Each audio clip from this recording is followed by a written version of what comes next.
Namo Bhagavate Vasudevaya. Om Namo Bhagavate Vasudevaya. Om Namo Bhagavate Vasudevaya. Welcome to today's reading from the Nectar of Devotion, the complete science of Bhakti-yoga.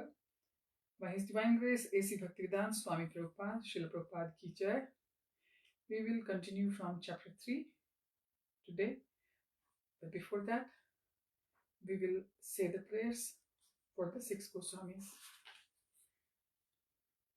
Nana Shastra Vicharanaika Nipunau Shadharma Samsthapako Lokanam Hitakarinau Tribhuvane Manyau Sharanya Karau Radha Krishna Padaravinda Bhajanam Anandena Mattaliko Vande Rūpa Sanatanau Raghuyugo Shri Jiva Gopalako. The translation of this prayer goes like this. I offer my respectful obeisances unto the 6 Goswāmīs, namely Shri Sanatan Goswami, Shri Rūpa Goswami, Shri Raghunath Bhatt Goswami, Shri Raghunath Das Goswami, Shri Jiva Goswami, and Shri Gopal Bhatt Goswami, who are very expert in scrutinizingly studying all the revealed scriptures with the aim of establishing eternal religious principles for the benefit of all human beings. Thus they are honored all over the 3 worlds, and they are worth taking shelter of because they are absorbed in the mood of the gopis and are engaged in the transcendental loving service of Radha and Krishna.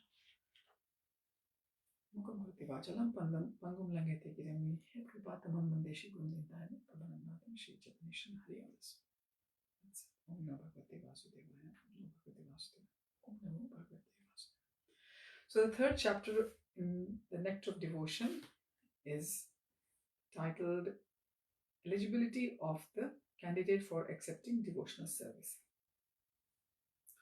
On account of his association with the Mahatmas or great souls 100% in the devotional service of the Lord, one may attain a little bit of attraction for Sri Krishna, but at the same time one may remain very much attached to fruitive activities and material sense enjoyment and not be prepared to undergo the different types of renunciation. Such a person, if he has unflinching attraction for Krishna, becomes an eligible candidate for discharging devotional service. This attraction for Krishna consciousness in association with the pure devotees is the sign of great fortune. It is confirmed by Lord Chaitanya that only the fortunate persons, by the mercy of both the bona fide spiritual master and Krishna, will get the seed of devotional service. In this connection, Lord Krishna says in Srimad Bhagavatam, 11th canto, 20th chapter, verse 8, My dear Uddhav, only by exceptional fortune does someone become attracted to me, and even if one is not completely detached from fruitive activities or is not completely attached to devotional service, such service is quickly effective. Devotees may be divided into 3 classes. The devotee in the first class or uppermost class is described as follows. He is very expert in the study of relevant scriptures, and he is also expert in putting forward arguments in terms of those scriptures. He can very nicely present conclusions with perfect discretion and can consider the ways of devotional service in a decisive way. He understands perfectly that the ultimate goal of life is to attain to the transcendental loving service of Krishna, and he knows that Krishna is the only object of worship and love. This first-class devotee is one who has strictly followed the rules and regulations under the training of a bona fide spiritual master and has sincerely obeyed him in accord with revealed scriptures. Thus, being fully trained to preach and become a spiritual master himself, he is considered first class. The first-class devotee never deviates from the principles of higher authority, and he attains firm faith in the scriptures by understanding with all reason and arguments. When we speak of arguments and reason, it means arguments and reasons on the basis of revealed scriptures. The first-class devotee is not interested in dry speculative methods meant for wasting time. In other words, one who has attained a mature determination in the matter of devotional service can be accepted as the first-class devotee. The second-class devotee has been defined by the following symptoms. He is not very expert in arguing on the strength of revealed scripture, but he has firm faith in the objective. The purport of this description is that the second-class devotee has firm faith in the procedure of the devotional service unto Krishna, but he may sometimes fail to offer arguments and decisions on the strength of revealed scripture to an opposing party, but at the same time, he is still undaunted within himself as to his decision that Krishna is the supreme object of worship. The neophyte or third-class devotee is one whose faith is not strong and who at the same time does not recognize the decision of the revealed scripture. The neophyte's faith can be changed by someone else with strong arguments or by an opposite decision, unlike the second-class devotee who also cannot put forward arguments and evidences from the scripture, but who still has all the faith in the objective. The neophyte has no firm faith in the objective. Thus, he is called a neophyte devotee.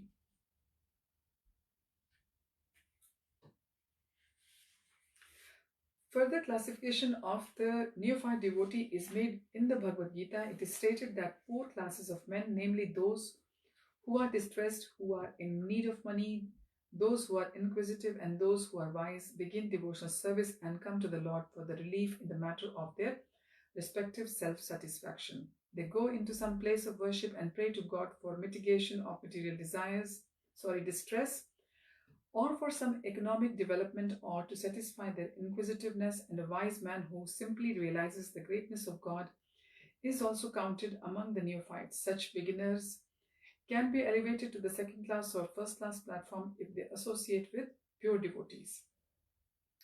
An example of the neophyte class is Maharaj Dhruv. He was in need of his father's kingdom and therefore engaged himself in devotional service to the Lord. Then in the end, when he was completely purified, he declined to accept any material benediction from the Lord. Similarly, Gajendra was distressed and prayed to Krishna for protection, after which he became a pure devotee. Similarly, Sanak, Sanatan, Sananda and Sanat Kumar were all in the category of wise, saintly persons, and they were also attracted by devotional service. A similar thing happened to the assemblage in the Naimisharanya forest headed by the sage Shaunak. They were inquisitive and were always asking Sutta Gosvāmī about Krishna. Thus they achieved the association of a pure devotee and became pure devotees themselves.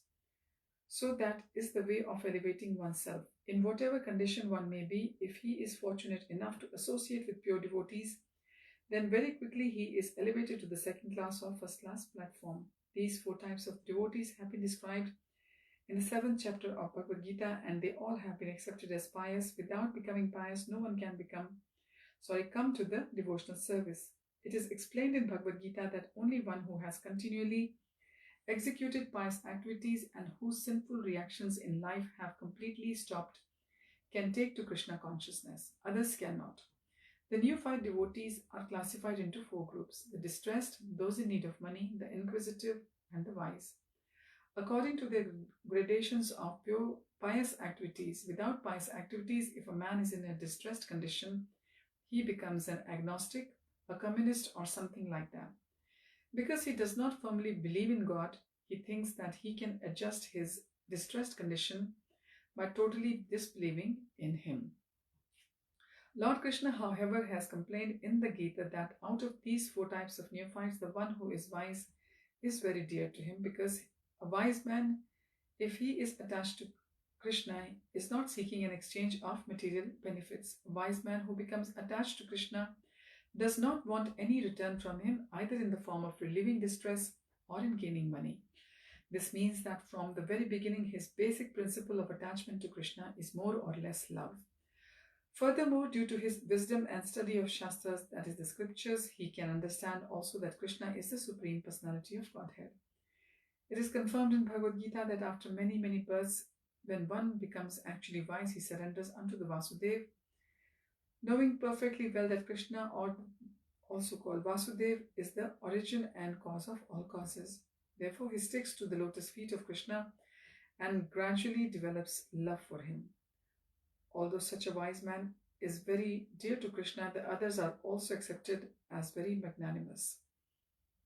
Because even though they are distressed or in need of money, they have come to Krishna for satisfaction. Thus, they are accepted as liberal, broad-minded Mahatmas. Without being elevated to the position of a Gyani or wise man, one cannot stick to the principle of worshipping the Supreme Personality of Godhead. The less intelligent, or those whose intelligence has been taken away by the spell of Maya, are attached to different demigods on account of the influence of the modes of nature. The wise man is the one who has thoroughly understood that he is spirit and soul and not simply a body. Because he realizes that he is spirit and Krishna is the supreme spirit, he knows that his intimate relationship should be with Krishna, not with his body. The distressed and the man in want of money are in the material concept of life because distress and need of money are both in relationship with this body. One who is inquisitive may be a little above the distressed and the man in need of money, but still he is on the material platform.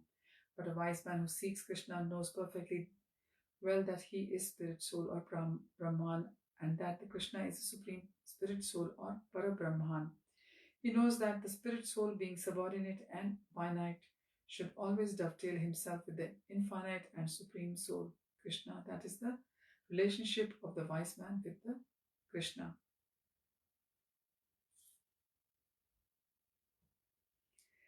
It can be concluded that a person who is freed from the bodily concept of life is an eligible candidate for pure devotional service. It is also confirmed in the Bhagavad-Gita that after Brahman realization, when one is freed from the material anxieties and can see every living entity on an equal level, he is eligible to enter into devotional service.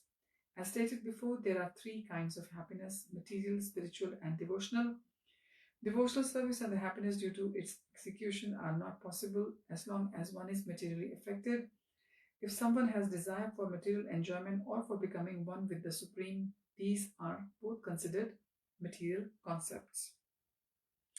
I will repeat that the devotional service and the happiness due to its execution are not possible as long as one is materially affected. If someone has desire for material enjoyment or becoming one with the Supreme, these are both considered material concepts. Because the impersonalists cannot appreciate the spiritual happiness of association and the exchange of loving affairs with Supreme Personality of Godhead, their ultimate goal is to become one with the Lord. This concept is simply an extension of the material idea. In the material world, everyone is trying to be the topmost headman among all his fellow men or neighbors, either communally, socially, or nationally. Everyone is competing to be greater than all others. In the material concept of life, this greatness can be extended to the unlimited so that one actually wants to become one with the greatest of all, the Supreme Lord. This is also a material concept, although maybe a little more advanced. However, the perfect spiritual concept of life is complete knowledge of one's constitutional position, in which one knows enough to dovetail himself in the transcendental, loving service of the Lord. One must know that he is finite and the Lord is infinite. Thus, it is not possible to actually become one with the Lord, even if one aspires for this. It is simply not possible. Therefore, anyone who has any desire or aspiration for satisfying his senses by becoming more and more important, either in the material sense or in the spiritual sense, cannot actually relish the really sweet taste of devotional service. Srila Rūpa Gosvāmī has therefore compared possessing these bhukti, which is material, and mukti, which is liberation, desires with being influenced by the back art of a witch. In both cases, one is in trouble. Bhukti means material enjoyment, and mukti means to become freed from the material anxiety and to become one with the Lord. These desires are compared to being haunted by ghosts and witches, because while these aspirations for material enjoyment or spiritual oneness with the Supreme remain, no one can relish the actual transcendental taste of devotional love. So bhakti, as we know, is the devotional service, and bhukti means material enjoyment. A pure devotee never cares for liberation. Lord Chaitanya Mahaprabhu prayed to Krishna, "My dear son of Nanda, I do not want any material happiness in the shape of many followers, nor immense opulence in wealth, or any beautiful wife, nor do I want creation from material existence. I may take birth many times, one after another, but what I pray from you is that my devotion unto you may always remain unflinching." The attention of a pure devotee is so much attracted to glorification of the Lord's pastimes, name, qualities, forms, etc., that the devotee does not care for mukti. Sri Bilva Mangal Thakur has said, "If I am engaged in devotional service unto you, my dear Lord, then very easily can I perceive your presence everywhere. And as far as liberation is concerned, I think liberation stands at my door with folded hands, waiting to serve me. To pure devotees, therefore, liberation and spiritual emancipation are not very important things." In this connection, in the third canto of Srimad Bhagavatam, chapter 25, verse 36, Kapil Dev has advised his mother Devavati as follows: "My dear mother, my pure devotees are charmed by seeing my different forms, the beauty of my face, the structure of my body so enchanting. My laughing, my pastimes, my glance appear to them so beautiful, and their minds are always absorbed in me. The thoughts of me and their lives are dedicated fully unto me. Although such people do not desire any kind of liberation or any kind of material happiness, still I give them a place among my associates in the supreme abode." This evidence from Srimad Bhagavatam gives assurance to the pure devotee of being elevated to the association with the Supreme Personality of Godhead. Sri Rūpa Gosvāmī remarks in this connection that one who is actually attracted by the beauty of the lotus face of Sri Krishna or his service, and whose heart by such attraction is always full with the transcendental bliss, will naturally never aspire after the liberation which is so valuable to the impersonalists. A similar passage is also there in 3rd canto, 4th chapter, verse 15 of the same book, wherein Uddhav addresses Lord Krishna and says, "My dear Lord, for persons who are engaged in your transcendental service, loving service, there is nothing worth obtaining from religiousness, economic development, sense gratification, or liberation. All the happiness from these different sources can be easily had by them. In spite of such facilities, my dear Lord, I do not aspire to achieve any such results. My only prayer is that I may have unflinching faith and devotional service unto your lotus feet." A similar passage appears in the 3rd canto, 25th chapter, verse 34, wherein Kapil Dev instructs his mother and says, "My dear mother, devotees whose hearts are always filled in the service of my lotus feet and who are prepared to do anything for my satisfaction, especially those fortunate devotees who assemble together to understand my qualities, pastimes, form, and thus glorify me congregationally, and thus derive transcendental pleasure therefrom, nor desire to become one with me, and what to speak of becoming one with me. If they are offered a post like mine in my abode, or opulence like mine, or even personal association with me with similar body features, they refuse to accept because they are satisfied simply by being engaged in my devotional service." In Srimad Bhagavatam, 4th canto, 9th chapter, verse 10, King Dhruv says, "My dear Lord, the transcendental pleasure derived by meditation upon your lotus feet, which is enjoyed by the pure devotee, cannot be easily approached by the transcendental pleasure derived by the impersonalist through self-realization. So how can the fruitive workers, who at most can aspire to promotion to the higher heavenly planets, understand you, and how they can be described as enjoying a happiness similar to the devotee happiness?"